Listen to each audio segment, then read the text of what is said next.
শুভ সন্ধ্যা সুপ্রিয় দর্শক শ্রোতা, সকলকে শুভেচ্ছা জানিয়ে শুরু করছি বাংলা ভিউ সারাদিনের খবর। প্রতিদিনের মতো এই মুহূর্তে স্টুডিও থেকে সরাসরি যুক্ত হয়েছি আমি শ্রাবণী তালুকদার। এই অনুষ্ঠানের মাধ্যমে আমরা আপনাদেরকে সাধারণত জানিয়ে দেওয়ার চেষ্টা করি সারাদিনে ঘটে যাওয়া গুরুত্বপূর্ণ কিছু ঘটনা সংক্ষিপ্ত রূপে। চলুন জেনে নেওয়া যাক আজ সারাদিনের কিছু গুরুত্বপূর্ণ ঘটনা। নিত্য প্রয়োজনীয় পণ্য মূল্যের বৃদ্ধিতে প্রতিবাদে সিলেটে থালাবাটি ও তেলের খালি বোতল নিয়ে প্রতিবাদে মিছিল করেছে বাংলাদেশ ওয়ার্কার্স পার্টি সিলেট জেলা শাখা। বুধবার বিকেল 5টার দিকে নগরের পৌর বিপণী মার্কেটের সামনে থেকে শুরু হয়ে কেন্দ্রীয় শহীদ মিনারে গিয়ে শেষ হয় মিছিলটি। পরে সেখানে সমাবেশ অনুষ্ঠিত হয়। সমাবেশে বক্তারা বলেন, প্রতি বছর রমজান মাসের শুরুতেই দেশের অসাধু ব্যবসায়ীরা সিন্ডিকেট করে নিত্যপণ্যের দাম বাড়িয়ে দেয় এবং এই বছরেও হয়েছে তাই। চাল, ডাল, তেল, পেঁয়াজ সহ সব ধরনের নিত্যপণ্যের দাম বেড়ে চলেছে হু হু করে। সরকার এর লাগাম ধরতে পারছে না, ফলে সরকার উন্নয়নের কথা শুধু বলেই যাচ্ছে এবং দেশের মানুষের গড় আয় বাড়ার কথা বলে যাচ্ছে, কিন্তু এই উন্নয়ন এবং মাথাপিছু গড় আয়ের সাথে সারা দেশের খেটে খাওয়া মানুষের কোনো সম্পর্ক নেই এবং দেশের মানুষের ভাগ্যের কোনো পরিবর্তন হয়নি। দেশের গরিব মানুষ দিন দিন আরও গরিব হয়ে যাচ্ছে এবং ধন কুবেরদের সম্পদের পরিমাণ দিন দিন বেড়ে চলেছে। বক্তারা আরও বলেন, কেবল সরকারি চাকুরিজীবীদের বেতন বাড়িয়ে বলা যাবে না দেশের মানুষের ক্রয় ক্ষমতা বেড়ে গিয়েছে। সরকারি চাকুরিজীবীদের বেতন বাড়ানো হলেও বেসরকারি চাকুরিজীবী এবং খেটে খাওয়া দিনমজুরদের আয় বাড়ছে না এবং তারা দুর্ভোগ বেড়ে চলেছে এবং এই অবস্থায় দেশের উচিত সিন্ডিকেটগুলো চিহ্নিত করে তাদের বিরুদ্ধে ব্যবস্থা নিয়ে নিত্য প্রয়োজনীয় পণ্যমূল্যের সাধারণ মানুষের ক্রয় ক্ষমতার ভিতরে রাখা এবং এই জন্য সরকারের উচিত প্রয়োজনীয় পদক্ষেপ নেওয়া। সমাবেশে বক্তব্য রাখেন বাংলাদেশ ওয়ার্কার্স পার্টি সিলেট জেলা শাখার পলিট ব্যুরো সদস্য সিকান্দার আলী এবং বাংলাদেশ নারী মুক্তি সংসদের সভানেত্রী ইন্দ্রাণী সেন পম্পা প্রমুখ। চলে যাচ্ছি পরবর্তী সংবাদে। বিএনপি চেয়ারপারসন খালেদা জিয়ার দুর্নীতির মামলা 17 বছরের সাজা আরও 6 মাসের জন্য স্থগিত করা হয়েছে। ফলে আগামী 25 সেপ্টেম্বর পর্যন্ত তিনি কারাগারের বাইরেই থাকবেন। 2020 সালের 25 মার্চ প্রথম 6 মাসের জন্য মুক্তি পেয়ে খালেদা জিয়াকে সাবেক প্রধানমন্ত্রী খালেদা জিয়ার সাজার স্থগিতের মেয়াদ নিয়ে এইবারের মতো পঞ্চমবারের মতো বাড়ল। চতুর্থবারের মতো সাজা স্থগিতের মেয়াদ শেষ হবে আগামী 24 মার্চ। তার আগে মেয়াদ বাড়ানোর আবেদন করার কথা জানিয়েছেন সাবেক প্রধানমন্ত্রীর ছোট বোন সেলিমা ইসলাম। তিনি বলেন, আবেদন করা হয়েছে এবং তারা চেষ্টা চালিয়ে যাচ্ছেন। এরপর আইনমন্ত্রী আনিসুল হক জানান, আজই এই বিষয়ে সিদ্ধান্ত নেওয়া হয়েছে এবং বিকেলে তার সাজা স্থগিতের বিষয়টি পররাষ্ট্র মন্ত্রণালয়ে পাঠানো হয়েছে এবং সাজা স্থগিতের মেয়াদ আরও 6 মাস বাড়ানো হয়েছে। 2018 সালের 8 ফেব্রুয়ারি জিয়া অরফানেজ ট্রাস্ট দুর্নীতির মামলায় 5 বছরের কারাদণ্ড নিয়ে কারাগারে যান বিএনপি নেত্রী। দণ্ড বাতিলের বিরুদ্ধে তিনি আপিল করার পর দুর্নীতি দমন কমিশন আপিল করে সাজা বাড়ানোর এবং ওই বছরের অক্টোবরে সাজা বেড়ে দ্বিগুণ হয়ে যায়। পরে জিয়া চ্যারিটেবল ট্রাস্ট মামলায় তার 7 বছরের কারাদণ্ড হয়। সিলেটে উদ্বেগজনক হারে বাড়ছে বিবাহ বিচ্ছেদের ঘটনা। তালাকের ক্ষেত্রে নারীদের আবেদনের সংখ্যাই বেশি। সিলেটে গত 5 বছর ধরে তালাকের হার ক্রমাগত বেড়ে চলেছে, আর অভিজাত ও শিক্ষিত পরিবারে বেশি ঘটছে বিচ্ছেদের ঘটনা। এতে ঘর ভাঙার পাশাপাশি ভোগান্তির শিকার হচ্ছে তাদের সন্তানরা। তাদের মধ্যে দেখা দিয়েছে মানসিক ভারসাম্যহীনতা। সমাজ বিশ্লেষকরা বলছেন, সিলেটে সংসার ভাঙার কারণগুলো স্বামী স্ত্রীর মধ্যে মতের অমিল, পারস্পরিক বোঝাপড়া না থাকা, শ্রদ্ধাবোধ উঠে যাওয়া এবং পরকীয়া। ধর্মীয় নেতারা বলছেন, বিয়ের আগে অবৈধ সম্পর্ক, বিয়ের রীতিনীতি, ধর্মনিষিদ্ধ বিষয়গুলো সংযোজন এবং বিয়ে পরবর্তী ধর্মীয় অনুশাসন না মানার বিয়ে ভাঙার বড় কারণ। সিলেট সিটি কর্পোরেশন সূত্র জানিয়েছে, সিলেট সিটি কর্পোরেশনের সংশ্লিষ্ট শাখায় 2018 সাল থেকে 2021 সালের মধ্যে যতগুলো আবেদন পড়েছে তাদের মধ্যে নারীদের সংখ্যাই ছিল বেশি। এর মধ্যে চলতি বছরের প্রথম 2 মাস অর্থাৎ জানুয়ারি ও ফেব্রুয়ারিতে সিসিকে তালাকের আবেদন পড়েছে 49টি এবং এর মধ্যে নারীদের আবেদন পড়েছে 30টি, পুরুষদের 19টি। তালাক আবেদনকারীদের মধ্যে নারীদের সংখ্যায় বেশি, অর্থাৎ নারীরাই সিলেটে সংসার ভাঙতে চান বেশি। বিচ্ছেদ আবেদনকারীদের তালিকায় নতুন দম্পতি যেমন রয়েছে তেমন রয়েছেন বয়স্করাও। সিটি সূত্র জানিয়েছে, সিলেট সিটি কর্পোরেশনের এলাকার ভেতরে বিবাহ বিচ্ছেদ ইচ্ছুক দম্পতিকে নির্দিষ্ট ফরমে নির্দিষ্ট কারণ উল্লেখ করে আবেদন করতে হয় সিটি কর্পোরেশনের শাখায়। আবেদন জমা দেওয়ার পর নিজেদের মধ্যে সমঝোতা করে বিষয়টি সুরাহার জন্য প্রতি মাসে একবার করে টানা 3 দফা নোটিশ দেয় সিসিক। তালাক দিতে চাওয়া স্বামী স্ত্রীকে 3 থেকে 6 মাসের সময় দেওয়া হয়। এরপর সিটি কর্পোরেশনের মেয়রের উপস্থিতিতে উভয় পক্ষকে নিয়ে একটি শুনানি অনুষ্ঠিত হয়। সেই শুনানিতে সমাধানের চেষ্টা চালানো হয়। তাতেও কাজ না হলে বিবাহ বিচ্ছেদ কার্যকরের আইনি পদক্ষেপ নেয় সিটি কর্পোরেশন কর্তৃপক্ষ। আবেদন ক্ষেত্রে দেখা গেছে, বিবাহের ক্ষেত্রে পারিবারিক কলহ, শারীরিক ও মানসিক নির্যাতন, যৌতুক, মাদক সেবন করে নির্যাতন, প্রবাসী স্বামীর সঙ্গে যোগাযোগহীনতা এবং অন্যতম কারণ হিসেবে উল্লেখ করা হয়েছে। তবে সবচেয়ে বেশি যে কারণটি উল্লেখ করা হয়েছে সেটি হচ্ছে পরকীয়া। তালাক আবেদনকারীদের মধ্যে নারীর সংখ্যা 70%। এই অবস্থায় সমাজ এবং বিশ্লেষকদের মন্তব্য, স্বামী স্ত্রীর লাগামহীন জীবনযাপন পরিত্যাগ, একে অপরের প্রতি মতামতকে মূল্যায়ন করা এবং পারস্পরিক শ্রদ্ধাবোধ বাড়ানো, সর্বোপরি ধর্মীয় মূল্যবোধের ভিত্তিতে জীবন পরিচালনা করলে বিবাহ বিচ্ছেদের সংখ্যা কমবে এবং দাম্পত্য জীবন সুখে ভরে উঠবে। বিএনপি চেয়ারপারসন বেগম খালেদা জিয়ার রাজনৈতিক সচিব প্রয়াত হারিস চৌধুরীর মৃত্যু নিয়ে যে ধূম্রজাল সৃষ্টি হয়েছে তা ঢাকা মহানগর পুলিশের গোয়েন্দা বিভাগ তদন্ত করে দেখছে এবং প্রয়োজনে ডিএনএ টেস্ট করা হবে বলে জানিয়েছে ডিবি। আজ বুধবার 16 মার্চ দুপুরে রাজধানীর মিন্টো রোডে ডিএমপির মিডিয়া সেন্টারে সংবাদ সম্মেলন শেষে সাংবাদিকদের প্রশ্ন জবাবে এই কথা জানান ডিবি প্রধান অতিরিক্ত কমিশনার AKM হাফিজ আক্তার। ডিবি প্রধান বলেন, তারা ইতিমধ্যে এটা নিয়ে কাজ শুরু করেছেন এবং পত্রিকায় খবর এসেছে মরদেহ ডিজেন্টার বা করলে বা ডিএনএ টেস্ট করলে সঠিক তথ্য পাওয়া যাবে। এই বিষয়ে তদন্ত শেষেই বিস্তারিত জানানো হবে। এদিকে মরদেহ কবর থেকে তুলে ডিএনএ পরীক্ষার আবেদন করার জন্য জানিয়েছেন বিএনপি চেয়ারপারসন বেগম খালেদা জিয়ার রাজনৈতিক উপদেষ্টা হারিস চৌধুরীর মেয়ে সামিরা চৌধুরী। প্রধানমন্ত্রী শেখ হাসিনার কাছে চিঠি পাঠিয়ে তিনি এই আবেদন জানিয়েছেন। একই সঙ্গে হারিসের দেহাবশেষ সিলেটের দর্পণনগর গ্রামে পারিবারিক কবরস্থানে কবরের ব্যবস্থা করার জন্য অনুরোধ জানিয়েছেন সামিরা। একই আবেদন স্বরাষ্ট্রমন্ত্রী এবং স্বরাষ্ট্র সচিব সিআইডি প্রধানের কাছেও পাঠিয়েছেন সামিরা চৌধুরী। উল্লেখ্য, গত বছরের 3 সেপ্টেম্বর হারিস চৌধুরী ঢাকার এভারকেয়ার হাসপাতালে মারা যান। পরদিন মাহমুদুর রহমান পরিচয়ে হারিসকে ঢাকার সাভারে বিরুলিয়া ইউনিয়নের একটি মাদ্রাসার কবরস্থানে দাফন করা হয়।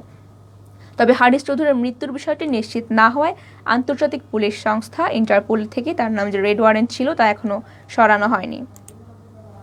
মৌলভীবাজারের জুড়ি উপজেলার এক বিদ্যালয়ে ছাত্রী মিলনায়তনে বাস করছেন এক প্রধান শিক্ষক। এ নিয়ে অভিভাবক মহলে দেখা দিয়েছে মিশ্র প্রতিক্রিয়া। সংশ্লিষ্ট কর্মকর্তা জানিয়েছেন, বিষয়টি তদন্ত করে দেখার ব্যবস্থা নেওয়ার জন্য ঊর্ধ্বতন কর্তৃপক্ষের কাছে জানানো হয়েছে। স্থানীয় অভিভাবকরা জানান, জুড়ি উপজেলার গোয়ালবাড়ি ইউনিয়নের শিলুয়া উচ্চ বিদ্যালয় এবং কলেজের প্রধান শিক্ষক সেলিম মিয়ার বাড়ি বিদ্যালয়ের পার্শ্ববর্তী উপজেলায় হওয়া সত্ত্বেও তিনি ছাত্রী মিলনায়তন দখল করে বসবাস করছেন দীর্ঘদিন ধরে এবং এতে বিপাকে পড়েছে ছাত্রীরা। বিরতির সময় তারা কমন রুমে যেতে পারছেন এবং ছেলেদের সঙ্গেই বসে ক্লাসে সময় কাটাতে হচ্ছে। বিগত কয়েক বছর ধরে ওই বিদ্যালয়ের শিক্ষক এই কক্ষটি আবাসিক হিসেবে ব্যবহার করে আসছেন এবং এতে ব্যাহত হচ্ছে শিক্ষার পরিবেশ।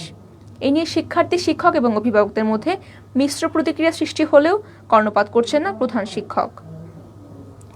নাম প্রকাশে অনিচ্ছুক কয়েকজন ছাত্রছাত্রী জানান, শিলুয়া উচ্চ বিদ্যালয় কলেজের অধ্যাপক সেলিম মিয়া 2018 সাল থেকে ছাত্রী মিলনায়তনের একাংশ দখল করে 2 সন্তান সহ বসবাস করছেন। অপর অংশে আরও 2 জন শিক্ষক থাকেন। ফলে মধ্যাহ্ন বিরতিতে ছাত্রদের সঙ্গে একই শ্রেণীকক্ষে সময় পার করতে হচ্ছে ছাত্রীদের। বিষয়টি নিয়ে অভিভাবকরা রয়েছেন উৎকণ্ঠায়। দ্রুত ছাত্রী মিলনায়তনটি দখল মুক্ত করে ছাত্রীদের জন্য উন্মুক্ত করার দাবি জানিয়েছেন তারা। সুনামগঞ্জের ছাতকে সাজ্জাদ রহমান নামের 28 বছর বয়সের এক যুবকের ঝুলন্ত লাশ উদ্ধার করেছে পুলিশ। ঘটনাটি ঘটেছে গত মঙ্গলবার 15 মার্চ তার নিজ বাড়িতে। সাজ্জাদ উপজেলার গোবিন্দপুর সৈয়দপুর ইউনিয়নের বাউলভুগি গ্রামের মৃত আব্দুল হোসেনের ছেলে এবং গোবিন্দগঞ্জের একটি মুদি দোকানের ব্যবসায়ী। খবর পেয়ে রাতেই থানা পুলিশ মরদেহ উদ্ধার করে মর্গে পাঠিয়েছে। জানা যায়, মঙ্গলবার সন্ধ্যা 6টা থেকে 7টার মধ্যে কোনো সময় সাজ্জাদ বাড়ির লোকের অগোচরে তাদের বাংলো ঘরের সিঁড়ির কক্ষে গলায় রশি পেঁচিয়ে আত্মহত্যা করেন এবং সিঁড়ির কক্ষে তাকে ঝুলন্ত অবস্থায় দেখে পরিবারের লোকজন পুলিশে খবর দেন। খবর পেয়ে রাত 9টায় ঘটনাস্থলে থানা পুলিশ পৌঁছায় এবং রিপোর্ট তৈরি করে তদন্তের জন্য লাশ মর্গে পাঠিয়েছে। ইউপি সদস্য সুরত মিয়া বলেন, বেলা 2:10 নিজ গ্রামে জানাজার নামাজ শেষ করে দাফন করা হয়েছে। থানার উপপরিদর্শক মাহিনুদ্দিন বলেন, ময়নাতদন্ত শেষে দুপুরে পুলিশ তার লাশ স্বজনদের কাছে হস্তান্তর করেছে এবং প্রাথমিকভাবে ধারণা করা হচ্ছে যে আত্মহত্যা। তবে ময়নাতদন্তের রিপোর্ট হাতে পেলে বিস্তারিত জানানো যাবে।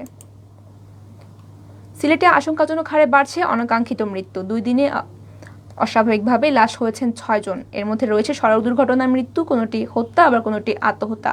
হঠাৎ যেন অশান্ত হয়ে উঠেছে সিলেট অঞ্চল। সর্বশেষ সিলেটের গোয়াইনঘাটের জাফলংয়ে গলায় ফাঁস দিয়ে এক তরুণী আত্মহত্যা করেছেন মঙ্গলবার। ওই তরুণীর মৃতদেহ উদ্ধার করেছে পুলিশ এবং ওই তরুণী সুনামগঞ্জ জেলার শান্তিগঞ্জ উপজেলার চৌচুরাগ্রামের শ্যামচরণ দাসের মেয়ে লাভলি ও তার বাবা ভাইয়ের সাথে দীর্ঘদিন থেকে জাফলং এলাকায় বিভিন্ন কলোনিতে ভাড়াটিয়া হিসেবে বসবাস করে আসছিলেন। পরে ময়নাতদন্তের জন্য সিলেট ওসমানী মেডিকেল কলেজ হাসপাতালে তার লাশটি পাঠানো হয়েছে এবং গোয়াইনঘাটের থানার অফিসার ইনচার্জ পরিমল চন্দ্র দেব বলেছেন, কি কারণে আত্মহত্যা করেছে এখনো জানা যায়নি, তবে তদন্ত সাপেক্ষে বিস্তারিত জানা যাবে এবং পরে জানানো হবে। সুপ্রিয় দর্শক শ্রোতা, এখন শুনছিলেন সিলেটের কিছু খবর। এবারে চলে যাচ্ছি জাতীয় প্রসঙ্গে। এবার হজে বাংলাদেশিদের 100% ভিসা দেবে সৌদি আরব। হজযাত্রীদের জন্য ভিসা সংক্রান্ত যাবতীয় আনুষ্ঠানিকতা এবং ইমিগ্রেশন প্রক্রিয়া সম্পন্ন হবে বাংলাদেশেই। রাজধানীর একটি হোটেলে আজ বুধবার 16 মার্চ দুপুরে 2 দেশের প্রথম রাজনৈতিক পরামর্শক সভা শেষে সৌদি আরবের পররাষ্ট্রমন্ত্রী ফয়সাল বিন ফারহাদ আল সাউদ এই কথা বলেছেন। এর আগে সফররত সৌদি পররাষ্ট্রমন্ত্রীর সঙ্গে বৈঠক করেন পররাষ্ট্রমন্ত্রী AK আব্দুল মোমেন। রাজনৈতিক পরামর্শক সভা বেশ ভালো হয়েছে মন্তব্য করে সৌদি পররাষ্ট্রমন্ত্রী বলেছেন, বাংলাদেশের সঙ্গে সম্পর্ক নিয়ে তারা বেশ গর্বিত এবং দুই দেশের মধ্যে সম্পর্কের ভবিষ্যতে তারা আরও বেশ আশাবাদী এবং রাজনৈতিক পরামর্শক সভায় বিভিন্ন বিষয়ে আলোচনা হয়েছে এবং সবচেয়ে জরুরি যেটা হচ্ছে সেটা হচ্ছে দুই দেশই ভীষণের সম্পূর্ণ এক পথে রয়েছে। তবে এবারে ইমিগ্রেশন জটিলতা এড়িয়ে মুসল্লিরা যেন স্বচ্ছন্দে হজ পালন করতে পারেন সেই জন্য গোটা ইমিগ্রেশন প্রক্রিয়া বাংলাদেশে শেষ করতে পারবেন বলে জানিয়েছেন সৌদি পররাষ্ট্রমন্ত্রী। দুদেশের মধ্যে হওয়া এই প্রথম রাজনৈতিক পরামর্শক সভায় অনেকগুলো বিষয়ে আলোচনা হয়েছে।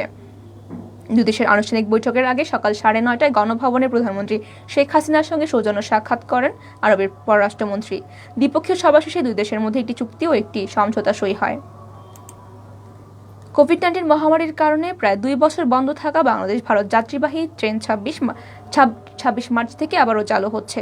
বুধবার বাংলাদেশ রেলের অতিরিক্ত মহাপরিচালক সর্দার সাহাদাত আলী তথ্য নিশ্চিত করেছেন। তিনি জানান, কবে নাগাদ ট্রেন চালু হবে তা নিয়ে আগামী রোববার আন্তঃমন্ত্রণালয় বৈঠকে সিদ্ধান্ত হবে। সবকিছু ঠিকঠাক থাকলে আগামী 26 মার্চ থেকে ট্রেন চালু হতে পারে। বাংলাদেশ ও ভারতের মধ্যে বর্তমানে 3টি যাত্রীবাহী ট্রেন চলাচল করে থাকে। ঢাকা কলকাতা রুটে চলে একটি এবং খুলনা কলকাতা রুটে একটি এবং ঢাকা থেকে নিউ জলপাইগুড়ি রুটে আরেকটি ট্রেন চলাচল করছে।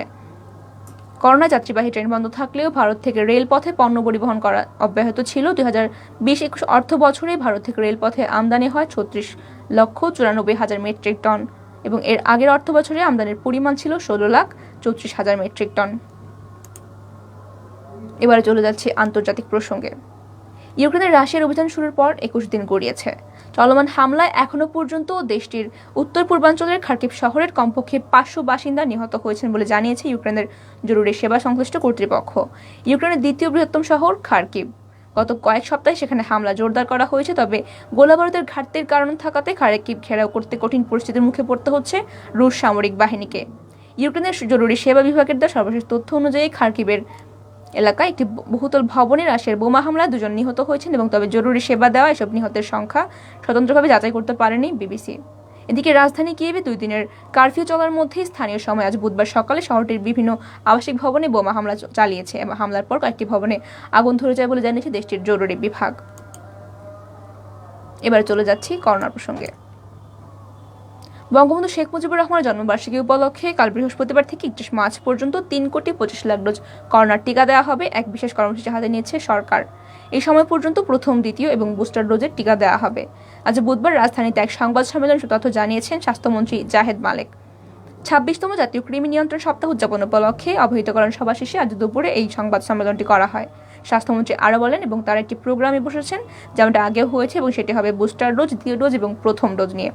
এই কার্যক্রমে জাতির জনক বঙ্গবন্ধু শেখ মুজিবুর রহমান জন্মবার্ষিকী উপলক্ষে কাল থেকে শুরু হবে এবং চলবে আগামী 31 মার্চ পর্যন্ত।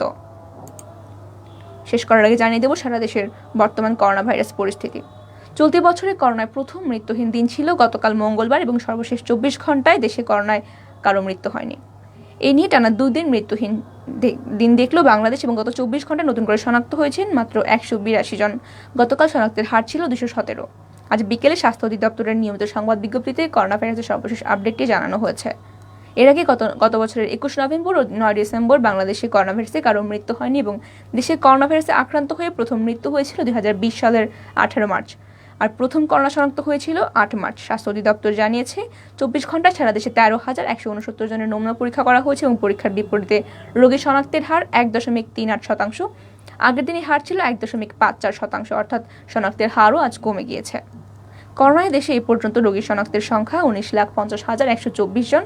তাদের মধ্যে মারা গেছেন 29,112 জন এবং সুস্থ হয়েছেন 18,65,600 জন। গত 24 ঘন্টায় সুস্থ হয়েছেন 1,192 জন। সুপ্রিয় দর্শক শ্রোতা, শুনছিলেন সারা দেশের কিছু খবর। এতক্ষণ সঙ্গে থাকার জন্য সকলকে অসংখ্য ধন্যবাদ। সবাই ভালো থাকুন, সুস্থ থাকুন এবং আমাদের সঙ্গে থাকুন।